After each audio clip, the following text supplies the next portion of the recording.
Good morning. Good morning, How are you, brothers. sir? Cheers to morning coffee. Yes, I brought my to-go coffee today. hmm How you feeling Oh, over there?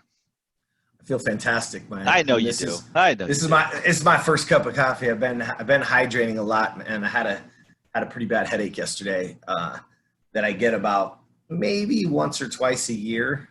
Little thing in the back of my hmm head. Not a migraine. It's nothing like that, but it usually comes from uh, sleep. We were gone this weekend, visiting with some friends. A friend of mine's Yeah. birthday, and I think the whole thing Oh, kind got of it. catches A up to you. hangover. It's called a hangover.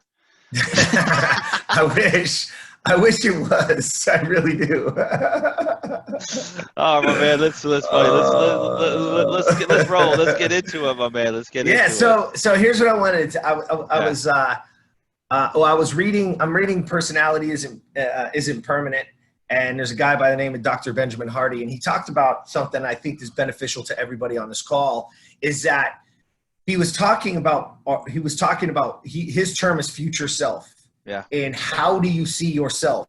And he gave a really interesting scenario and that I had never thought of before, so I wanted to share it today, and I was sharing it with you on the pre-show. Is that he said when we get to a certain age, or as we age, think about this. When you're a kid, right, you're looking for that next thing is going to be better, right? It's like, oh man, I can't wait to get to high school. Oh, I can't wait to get to college. Oh, I can't wait to graduate and be an adult. And then you're like, oh shit, never mind. I Being an don't want adult to be an adult. sucks. Right? Never mind. Let me go back.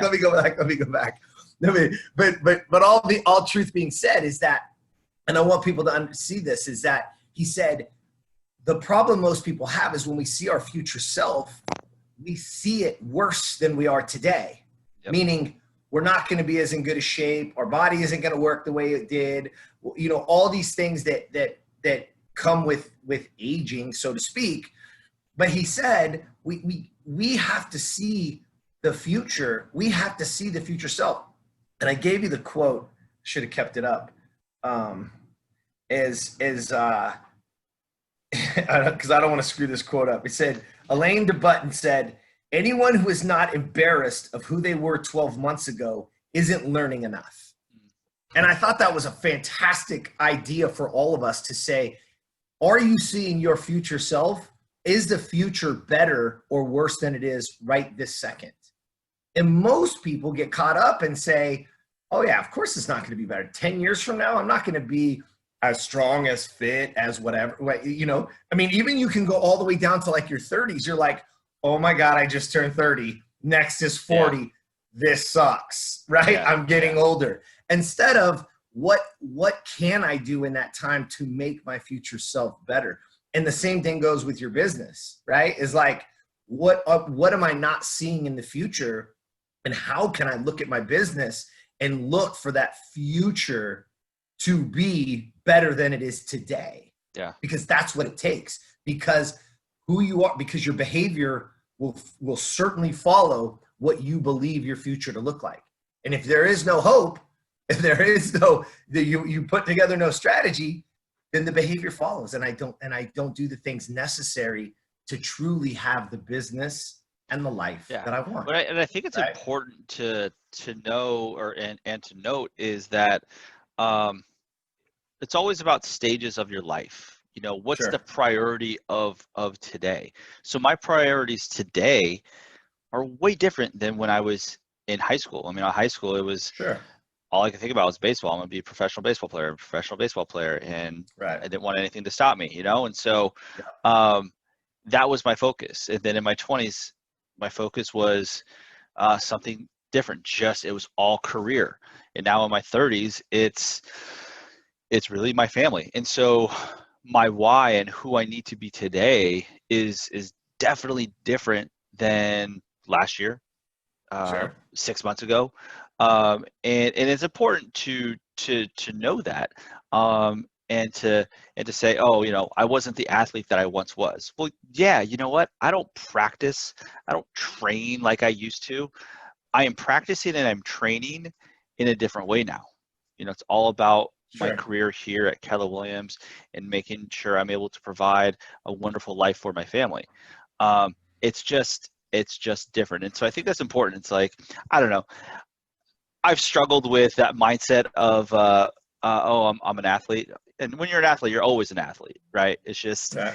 and then I was just in talking with my dad, and he was like, oh man, I'm really feeling it. Because my dad was a pretty high level guy for a long time, and he's getting older, and it's like, whew, you see him slow down. He's like, I can't do what I once did, even when I was in 50 or 40. And it's like, Right. yeah, man, Right. you're pushing 70. So your body, you literally can't do it. And so he actually focuses his time more on really on his business, and his business today is doing the best it's ever done before in his life. Right. Pushing, I think it's like 67, 68, whatever it is. Mm-hmm. His business is doing the best ever today. Right. You know why? And I'll say it because he's put more focus on that than in versus other things in his life. So the whole point is that as you age, as you get older, priorities change, and you become a master of something different.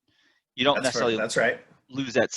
You may lose a skill set. You may not lose the knowledge. Like I just quit to playing baseball. It's like, yeah, man, I used to have an amazing hands at shortstop.